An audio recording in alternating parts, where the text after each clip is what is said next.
오늘 우리가 함께 나눌 말씀은 어쩌면 신앙생활하는 우리에게 가장 큰 부담과 큰 좌절감을 안겨주는 말씀일지도 모릅니다. 여러분, 마태복음 5장은 예수님이 팔복 설교를 시작으로 하는 산상수훈의 설교입니다.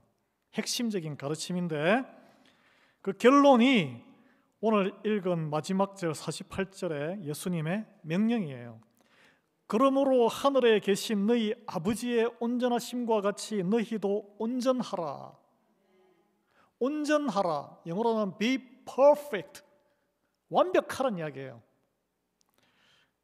얼마나 무겁고 아득한 명령입니까? 우리한테 완벽하라고, 온전하라고 하시네. 이 우리 영혼에 돌덩이처럼 내려앉는 심각하게 받아들이시면 이 돌덩이처럼 쿵 하는 느낌이 있어야 돼요. 사실은 신앙의 연륜이 깊은 분들이 더욱더 이 말씀 앞에 아마 깊은 탄식을 내쉬시지 않을까 생각합니다. 왜냐하면 우리는 내 자신을 너무 잘 알기 때문에 그래요. 우리가 믿는 하나님은 온전하시고 완벽하신 분이에요. 티끌 한 점 없이, 죄 하나 없이 완벽함 그 자체입니다. 그렇지만 나는 어떻습니까? 나 또는 각자 허점 투성이잖아요. 고쳐지지 않는 나쁜 습관이 남아있죠. 속으로 겉으로 표출해서 통제되지 않는 분노가 올라올 때가 있습니다. 그리고 숨길 수 없는 내 안의 이기심, 찌꺼기들이 남아있어요. 관계 가운데.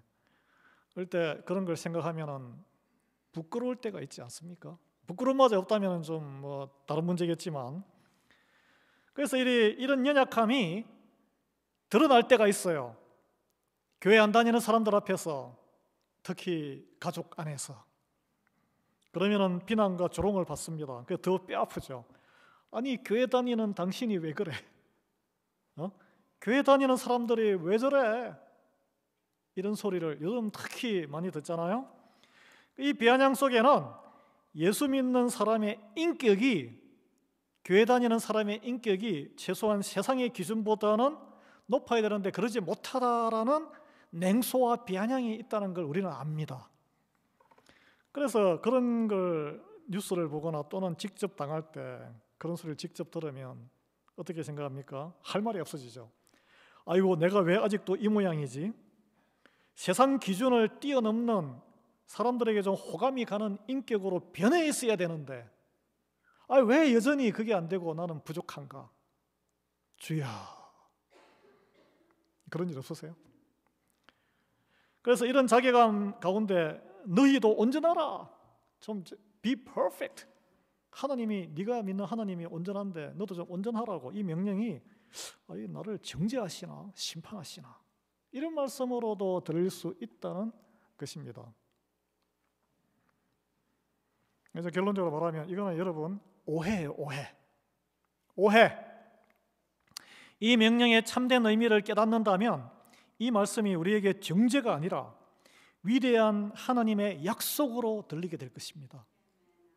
오늘 우리가 나눌 말씀이에요. 결론부터 말씀드리면 하나님이 저와 여러분을 부르신 것은 단지 세상적으로 조금 더 호감 주는 사람으로 개선하기 위해서 더 나은 인간으로 만드는 건 좋은 일이죠. 하나님이 하시는 일인데 그것이 목적이 아니란 거예요. 하나님은 우리를 아예 완전히 새로운 사람으로 빚으시기 위해서 부르셨다는 거예요. 이게 무슨 차이가 있을까요? 그게 호감 주는 사람과 완전한 새 사람은 무슨 차이가 있을까요? 말장난일까요? 한번 같이 보겠습니다. 많은 사람들이 우리 기독교 신앙을 교회 다니는 것을 일종의 인격 수양, 좀 더 나은 인간, 도덕적인 개선 정도로 오해하는데 그 평가 기준이 세상적인 외적 기준으로 신앙을 평가하려고 듭니다. 여러분 많은 그런 평가 받아보셨을 거예요. 교인들 중에도 아마 그렇게 평가하시는 분 있을지 모릅니다. 자, 이 호감 주는 사람,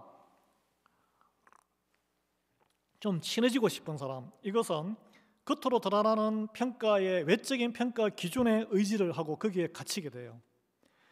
그것은 그러나 아쉽게도 이 외적인 평가 기준은 그 사람이 어떤 환경에서 자라왔는가, 예? 원래 기질이 어떻게 태어났는가, 환경의 영향을 많이 받습니다. 이에 반해서 새 사람이 하나님 안에서 새 사람이 된다는 것은 뭐냐면 근본적인 자기 존재의 삶의 방향이 변하는 걸 이야기해요. 그것은 내가 이제 복음은 들음으로써 누군가 전도하고 말씀을 듣고 이렇게 씨앗이 떨어지잖아요. 그러면 선택해야 돼. 자유의지가 주어졌기 때문에 남을 탓할 수 없어요. 자유의지로 옛사람을 십자가에 못 박고 내가 원래 이런 사람이었지만 나는 이런 사람으로 살기 싫어. 못을 박는 거예요, 매일. 그리고 그리스도에 순복해서 말씀에 내가 나를 쳐서 말씀을 따라가겠다라고 발버둥 치는 거예요. 하나님께 의지해서 그분을 따라가는 인생으로 바뀐 거예요. 그게 새 사람입니다. 이게 뭐가 다르냐 그러면은, 예? 제가 이제 여러분 읽으신 분들도 있겠지만 C.S. 루이의 20세기의 대표적인 기독교 변증서 순전한 기독교의 미국 사람의 예를 들어서 나오는데 그 비유를 제가 우리 한국 한인들 버전으로 우리가 이해하기 쉬운 버전으로 제가 비유를 바꿔봤어요. 자, 예수님을 잘 믿는 교회를 다니는 영희 여자를 제가 두 여자를 예를 들겠습니다. 가명이에요. 실제 아닙니다. 오해하지 마시고, 영희가 예수 안 믿고 교회 안 다니는 순이보다 더 불친절하고 성격이 괴팍해 보일 수 있다는 거예요. 비일비재합니다. 실제로도. 세상 사람들은 묻습니다. 야, 얘 영희야, 너는 예수 믿고 교회 다닌다면서 어째서 교회도 안 다니고 안 믿는 순이가 너보다 더 친절하냐? 어떻게 된 거야? 이 질문은 날카롭고 우리 교회 다니는 사람들을 가슴을 찔러요. 물론 예수님을 믿고 영접하고 교회를 다니는데 삶의 변화가 믿기 전보다 전혀 없다면 이분이 과연 회심을 한 건가? 예수님을 영접한 건가? 본인에게도 물어봐야 돼요. 그냥 지식적으로는 끄떡끄떡 동의를 했는데 마음과 몸이 안 따라가는 거예요. 그건 믿음이 아닙니다, 여러분. 우리가 그걸 점검해야 돼. 매일 점검해야 돼요. 예. 그러나 대부분의 경우는 달라요. 예수님을 구주로 영접하면 변화가 미세하지만은 나타나요. 자기도 모르게. 오래간만에 만나는 친구와 친지들이 그걸 알아요. 좀 바뀌었네. 예. 그러나 문제는 그 변화의 시작점이 사람마다 다 달라요. 살아온 배경이 다 다르기 때문에. 그 다음에 또 변화의 속도가 사람마다 다 다릅니다. 성장은 하지만 다르다는 거예요. 여러분, 예를 들면 영희와 순이는 자, 이렇게 가정을 제가 소설 한번 써보겠습니다. 실제로 그래요. 우리 교우들도 보고 주변에 많은 그리스도인들을 보면은 다 다른 가정 환경과 성장 배경, 학벌이 다르고 인물이 다르고 가족이 다 다르잖아요. 타고난 기질도 다 달라요. 자, 만약에 영희가 극심한 가난과 결핍 속에서 자라나서 자존감이 바닥이에요. 자격지심이 강해. 무슨 말씀인지 아시죠? 뭐 하면은 자기를 뭐라 하는 줄 알고 막 팍 화를 내요. 또 물질에 대한 상처와 방어 기제가 깊어요. 왜냐하면 가난하게 살았기 때문에 한 푼도 덜덜덜덜 뜨는 거예요, 그냥. 그래서 예수님을 만나서 그 어려운 가운데 기독교인이 됐는데 그래도 잘 참지를 못해. 세상적인 기준으로 보면. 그래도 나누는 일에 굉장히 인색해요. 그러나 순이는 먹고 살만한 집에 태어나가지고 귀한 딸로 잘 자랐어요. 이렇게 사랑받고 자라가지고 사람들한테 그냥 관대해 착한 여자야. 그냥 착한 여자. 인물도 반반하고 잘 베풀어요. 또 뭐 가진 게 있으니까 착한 사람이에요. 교회를 안 다녀요. 예를 들면 그럼 세상 사람들이 보기에는 어떻게 비유가 될까요? 친구들이 영희는 교회도 다니고 예수도 믿는데 왜 이렇게 성질이 못돼 먹었어? 왜 사람들한테 베풀지도 않고 예수님이 이웃 사랑하고 도와주라 그랬는데 차라리 교회 안 다니는 순이가 더 잘하네? 여러분, 그런 경험 안 해보셨어요? 그러나 하나님이 보시는 관점은 근본적으로 다르다는 거예요. 우리가 인간이 보는 관점이고 하나님은 영희의 그 약한 부분, 낮은 자존감, 물질에 묶인 깊은 상처를 그 상처 때문에 하나님께 나아왔지만 그 묶임에서 자유롭게 하시는 온전함의 여정을 이미 시작하셨다는 거예요. 자, 온전함의 한 번이 아니라 여정이라고요. 여정, 순례, 가는 길. 어쩌면 영희는 믿기 전에는 모든 일에 뾰족하게 반응해서 1초도 못 참았는데 뭐 하면은 팍 했는데 이제는 1시간은 좀 꾹 참고 기도해보고 생각해보고 하는 반응으로 바뀌어 있을지도 몰라요. 어쩌면 원달러도 못 놔두던 사람이었는데 자기만 생각, 어떻게 하면 다른 사람 걸 빼먹을까 이 생각을 했는데 $10 정도는 내가 밥 한 끼는 손해보더라도 하나님 나라를 위해서, 교회를 위해서, 또는 나보다 형편이 낮지만 어려운 일을 당한 사람을 위해서 선교 헌금도 하고 그런 사람으로 바뀌어 있는데 사람들이 보면 아이고 저 $10 가지고 되게 생색내네,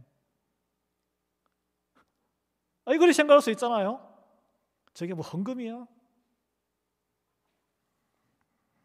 그 세상이 여전히 이 영희는 여전히 태도가 까칠할 거예요. 아마 까칠한 그녀의 태도와 $10를 보면서 여전히 아이고 참 성격도 더러워, 썩마르고 인색하고 그렇게 조롱할 거예요.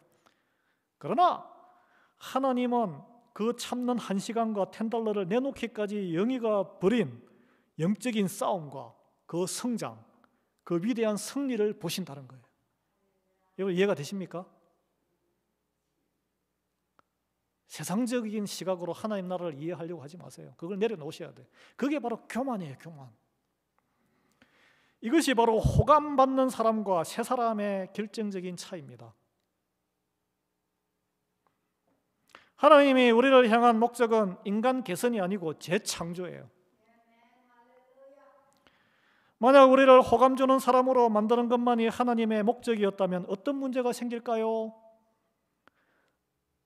태어날 때부터 좋은 DNA 받아가지고 착하고 선하게 관대하게 태어난 사람, 좋은 집안에 태어난 사람, 너그럽고 부족함이 세상적으로 없는 사람, 자기 힘으로 이미 꽤 괜찮은 사람이기 때문에 하나님이 굳이 그 사람은 부르실 필요가 없는 거예요. 그렇게 되면.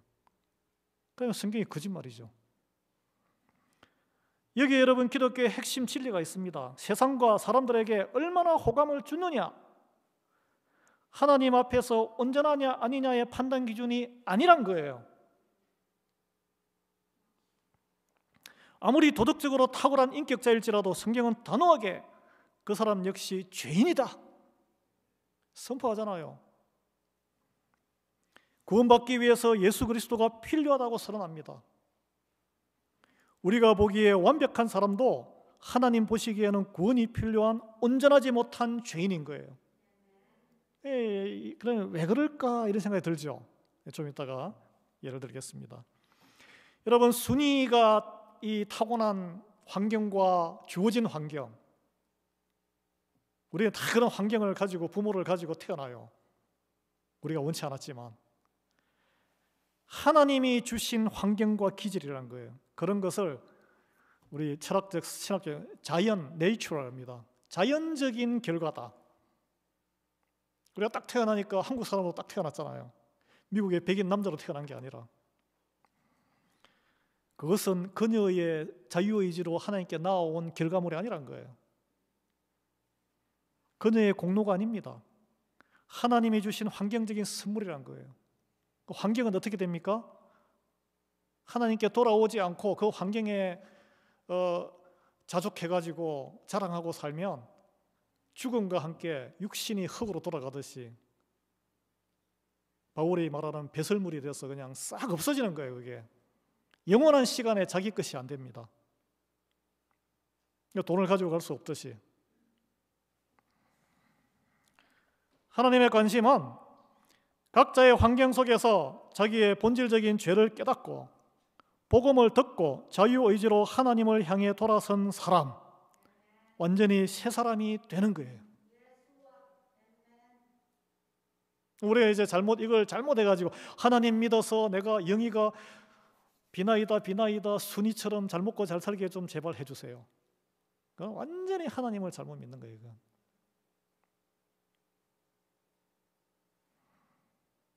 얽매임에서 자유를 주시는 분이 하나님이시죠. 순이가 가진 그 좋은 성품은 자기 것이 아니라 하나님이 주신 환경적인 선물임을 깨닫고, 만약에 순이가 그걸 깨닫는다면 그 모든 것을 겸손히 하나님께 다시 드릴 때 비로소 영원한 시간 가운데 자기 것이 된다는 거예요. 여러분, 이 말이 좀 이해가 되세요? 내가 베푼다, 내 것으로, 보통 이렇게 생각하잖아요. 그 안에 뭐가 있을까요? 자기 교만이 숨어 있습니다, 사실은. 그렇지 않으면 그 성품이, 그 환경이 이 땅의 인생이 끝날 때 그 사람과 함께 슉 사라져버리고 만다는 거예요. 남은 거 하나도 없어요. 여러분, 그래서 교회 안에서 여전히 불쾌감을 주거나 모나고 부족해 보이는 성도를 만나도 여러분 놀라지 마십시오.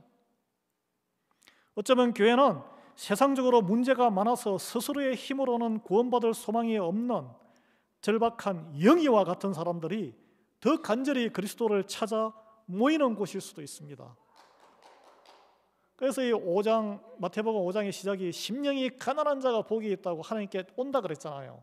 그 시작해서 끝이 그런 사람이 온전한 사람이라는 거예요. 온전한 사람, 하나님 보시기에.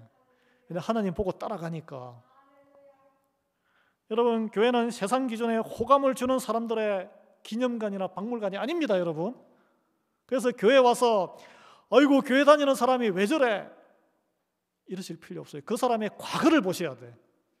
그보다 더 엉망진창이었는데 하나님의 인도하심으로 그리스도에게 더 가까이 가는, 우리가 보기에는 저 뒤에 처져 있지만 변화의 길에 있다면 격려하고 같이 데려가야 되는 거예요. 죄인들을 위한 영적인 병원입니다. 여기는 온전한 사람이 오는 게 아니고 세상적인 기준에서 병들어 있는 사람이 오는 곳이에요. 그래서 세상 기준으로 볼 때는 교회 다니는 사람들이 더 인격이 낮아 보일 수도 있다는 거예요. 고린도 전후서를 읽어보세요. 엉망진창이에요. 거기 교인들은. 본질적인 차이가 있는데 뭐냐면, 그리스도인들은 자기의 허물과, 여러분, 내 허물과 죄 때문에 절망한 사람들이에요. 깨달은 사람들이에요. 말씀으로. 그래서 그 모습 그대로 내가 해결할 수 없으니 하나님 앞에 나아가서 예수 그리스도의 그 구원과 인도하심과 성령님의 인도하심을 믿고 따라가기로 작정한 사람들이라는 거예요. 따라가기로 작정한 사람이에요. 그래서 이 결단이 바로 새 사람의 시작입니다.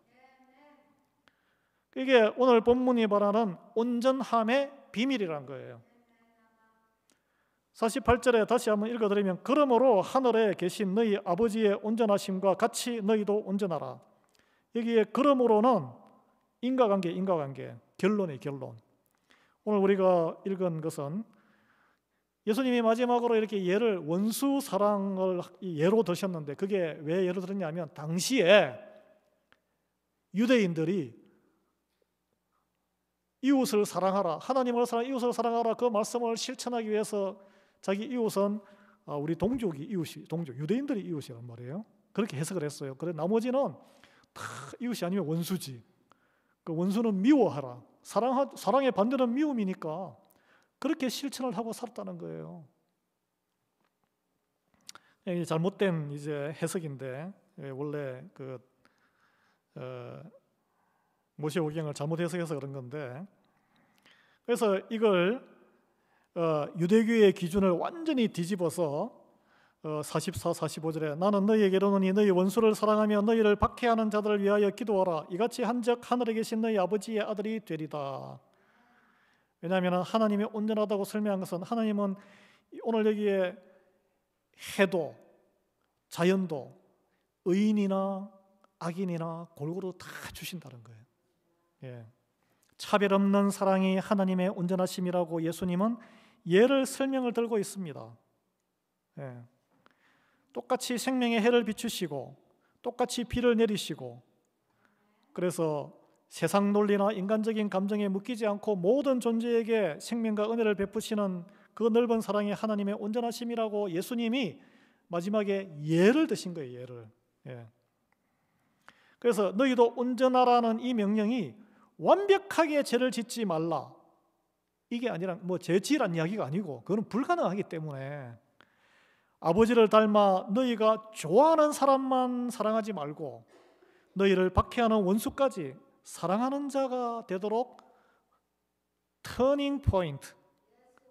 근데 그 사랑에 대해서 세상적인 사랑의 기준이 있잖아요. 예를 들어 뭐 부조를 결혼식이라든지 장례식 부조 하는데 이제 물가가 많이 올라서 옛날에 100불 하던 거 이제 100불, 50불, 100불 하면은 받는 사람도 기분이 별로 좀 찜찜. 뭐 예를 들면 200불이 기준이다. 동네에 뭐 뉴저지나 뉴욕 이런 데는 또 물가가 비싸니까 200불을 해야 된다. 그러니까 하는 사람도 부담스럽고 받는 사람도, 어떤 분은 그냥 참가만 했는데 바쁜 와중에, 어떤 분은 50불만 했는데 뭐 그런 기준이 있을 수 있잖아요. 세상적인 기준이 있을 수 있잖아요. 사랑의 기준이 있을 수 있잖아요. 예수님은 죽기까지 사랑을 하셨는데 우리도 죽을 때까지 목숨을 바쳐서 사랑해야 되나? 하나님의 온전하신 퍼펙함을. 그럼 우리가 목숨을 바쳐서 하지 않으면 하나님은 안 받으시나? 이런 생각이 들 수 있잖아요. 그런데 여기서는 목숨을 바쳐서 사랑해라라고 하지 않으셨잖아요. 그냥 원수를 사랑하라.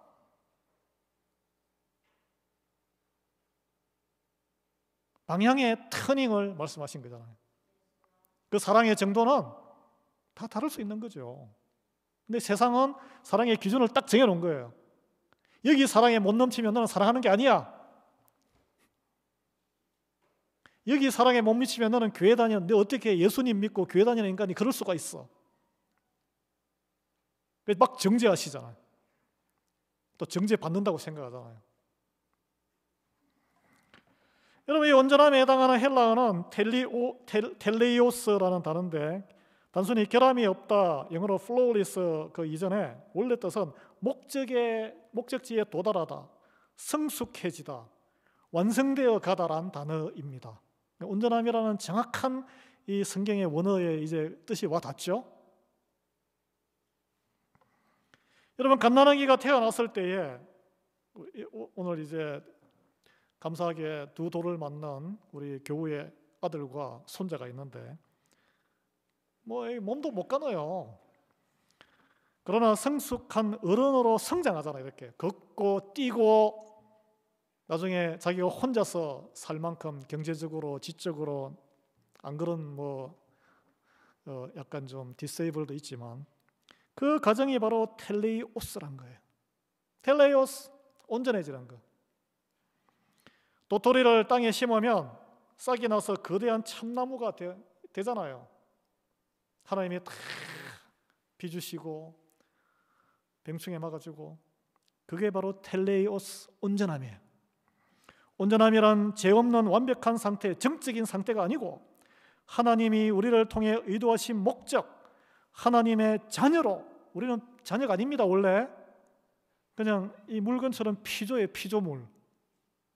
하나님의 자녀는 오직 예수 그리스도였어요. 자녀는 뭡니까? 사람이 사람을 낳죠. 사람이 개 새끼를 놓지 않잖아요. 이런 단어를 좀 험한 단어인데 사람이 벌레를 낳지 않잖아요. 하나님은 하나님을 낳는 거예요.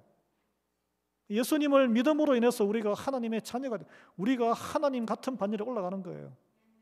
그래서 하나님의 나라에 살게 되는 거예요.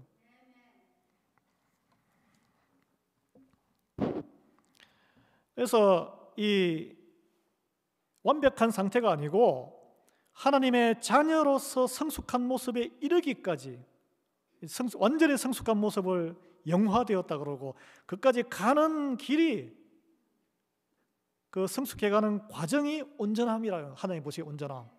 그 방향으로 붙들어가면 그냥 결국은 딱 하나님 나라에 어울리는 자녀처럼 딱 되기 때문에 그걸 거룩이라 그럽니다. 여러분, 딴 게 거룩이 아니고, 하나님은 우리를 하나님의 거룩한 자녀, 작은 그리스도로 만드시기를 원하신다는 거예요. 우리가 원수를 사랑하고, 사랑에는 여러 자기의 믿음의 분량대로 하겠지만 세상은 사랑에 딱 기준이 있어요. 기준이. 그 밑으로 하면 사랑하는 게 아니야. 거기에 여러분 좌우될 필요가 없어요. 우리를 박해하는 자를 위해 기도할 때 기도도 뭐 많이 하시는 분 있고 살짝 잘 못해서 하시는 분도 있을 수 있잖아요. 그러나 중요한 것은 박해하는 자를 위해서 저주하지 않고 기도한다는 거예요.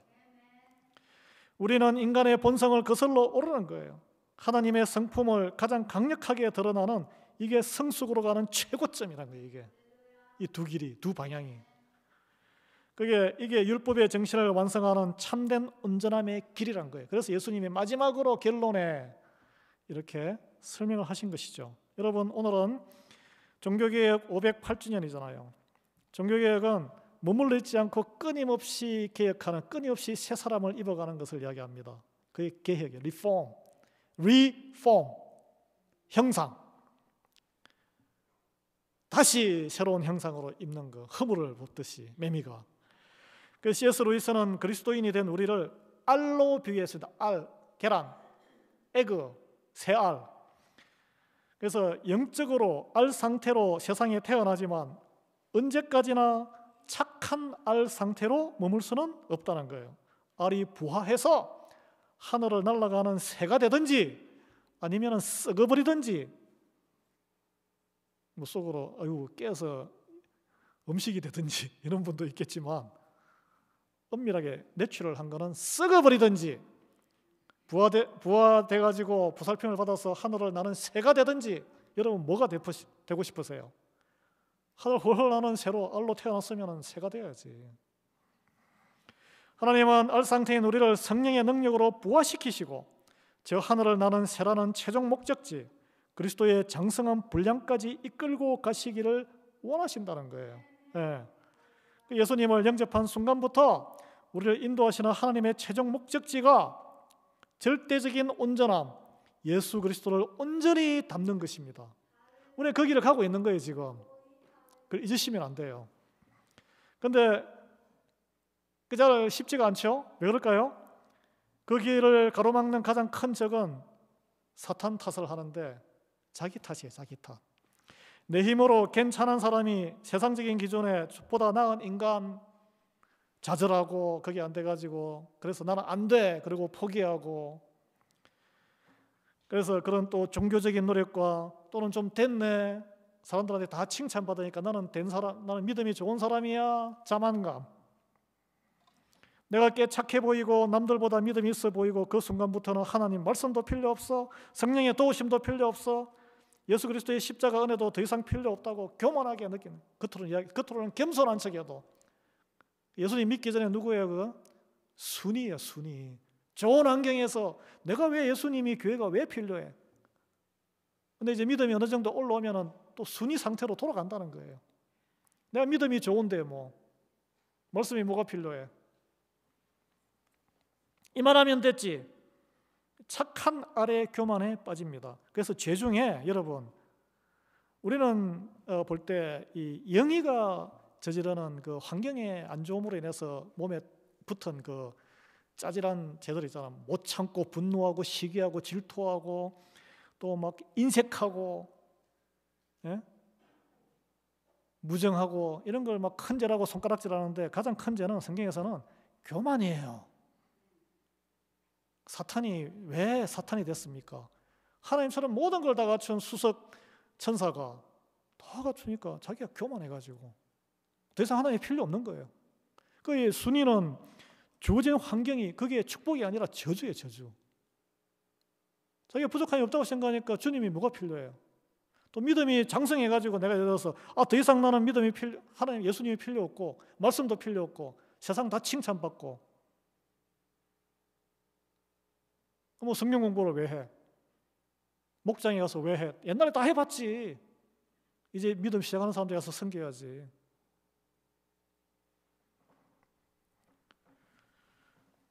이게 바로 바리새인이 빠진 치명적인 함정이었다는 거예요. 여러분, 바리새인들 많이 나오잖아요. 그들은 당대 최고의 호감을 주는 사람들이었습니다. 도덕적으로 종교적으로 흠잡을 데 없는 사람들이었어요. 그래서 그들이 보기에 예수님은 이해가 안 되는 거예요. 아니 왜 좀 호감 주는 사람들하고 어울리지, 세리 그 민족 반역자들하고 또 창녀들, 더러운 인간들하고 유출병 환자들 냄새나게, 또 나병 환자들하고 어울리고 절름발이들하고 어울리고 혐오스러운 사람들, 구원받을 수 없는 이들과 왜 어울리냐고요. 자기들 세상적인 기준으로 보기에는. 그들은 하나님의 기준을 세상 기준으로 바꾼 거예요. 그게 바로 하나님의 나라를 세속화시킨 거예요. 그들의 온전함은 자기 스스로의 의였어요. 의. 하나님 은혜가 들어설 틈이 없습니다. 아쉽게도 오늘 우리는 종교개혁주일 함께 지키고 있습니다. 종교개혁의 핵심 구호 중에 하나가 셈페르 리포르만데, 발음이 현재 하여튼 항상 개혁되어야 한다입니다. 이것은 교회의 교리나 제도의 개혁만 의미하는 게 아니라 저와 여러분의 성도 한 사람이 매일 새롭게 개혁되어야 한다는 거예요. 이것이 바로 텔레이오스, 온전함의 과정이라는 거예요. 온전함은 정적인 완성 상태가 아니고 매일 나의 옛사람을 십자가에 내어주고 성령 안에서 새 사람으로 끊임없이 거듭나는 거룩한 과정이라는 거예요. 옆 사람 보면 도와줄 생각하시지, 또 더 믿음으로 달리는 사람이 있으면 같이 달려갈 생각하시지, 판단하지 마십시오. 저도 그게 잘 안 되는데, 목사도 이번 우리 모두가 다 개혁의 이 완전함의 길 위에 있다는 것을 깨달아야 한다는 거예요. 그래서 사도 바울은 고린도후서 12장 9절에 놀라운 고백을 하는데, 내 능력이 약한 데서 온전하여진다. 이 세상적으로 말이 안 되잖아요. 내 능력이 완벽해야 내가 온전해지는 거지. 왜 능력이 약한 데서 온전해지냐? 약함을 깨달아야 온전하신 하나님과 주님을 찾으니까 그런 거예요. 우리의 온전함은 나의 강함에 있지 않습니다. 나의 뛰어난 인격이나 도덕적인 탁월함에 있지 않다는 거예요. 나의 부족함과 연약함을 그대로 하나님께 내어놓고 전적으로 의지할 때 그 약한 곳에서 그리스도의 은혜와 능력이 나타나는 인생, 그것이 바로 하나님이 보시는 새로운 온전한 새 인간이라는 거예요. 여러분 큐티인을 신청을 많이 안 하셨는데, 저는 기도 제목이 모든 교인들이 다 큐티인 신청하셔서 그 뒤에 있는 매일 간증을 다 읽어보시기를 바라요. 여러분 굉장히 불편하실 거예요. 아니 왜 이런 사적인 이야기, 더러운 이야기, 인생에 실패한 이야기, 찌질한 이야기를 다 이렇게 밝히나?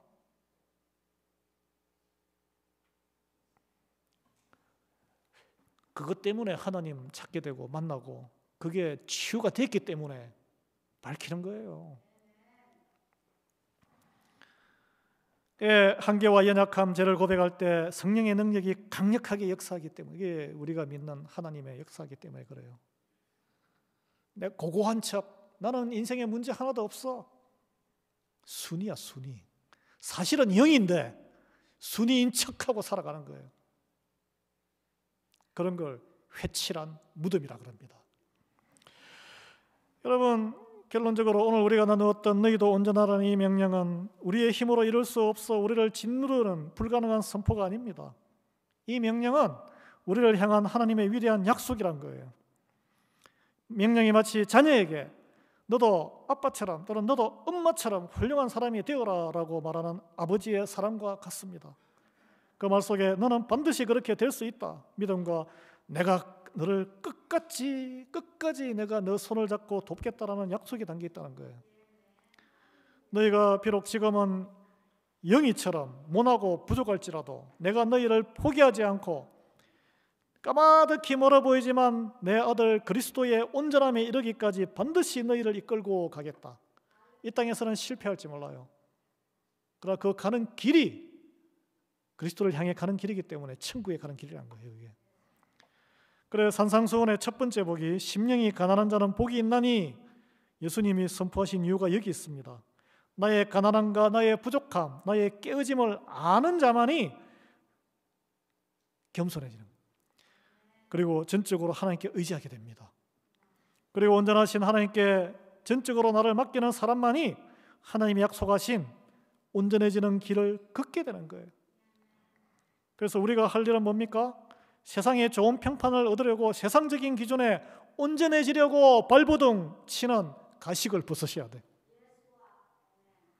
우리를 온전하게 하시는 하나님을 온전히 의지해야 되는 거예요. 그분 안에 거하고 말씀과 성령의 교제 속에서 그분의 이끌림에 매일 순종하는 훈련을 해야 됩니다. 마음을 그렇게 작정하셔야 돼요. 그리고 그럴 때 우리가 이웃을 사랑에, 제가 말씀드렸죠, 사랑하는 그 기준이, 세상은 기준이 딱 있지만 하나님 안에서는 다 다를 수 있어요. 중요한 것은 이웃을 사랑하는 마음이에요. 마음. 그렇게 탁 트셔야 돼요. 원수를 위해서 기도하겠다. 세상은 막 원수를 어떻게 하면은 저놈을 너무 때리고 사람들을 규합하고 그러잖아요. 포기하시고 원수를 위해서 기도하겠다. 아버지의 온전하심을 닮은 자녀로 성숙하게 될 것입니다.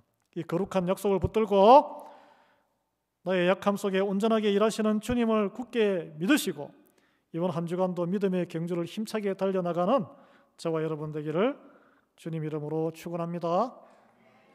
기도하겠습니다. 온전하신 하나님 아버지, 오늘 너희도 온전하라는 말씀을 주시니 감사합니다. 우리는 이 말씀 앞에 늘 죄송하고 부끄러웠으나 오늘 이 말씀이 우리를 올가매는 족쇄의 명령이 아니라 우리를 기어이 그리스도의 장성한 분량까지 이끄시겠다는 아버지의 사랑의 약속임을 깨닫게 하시니 감사합니다.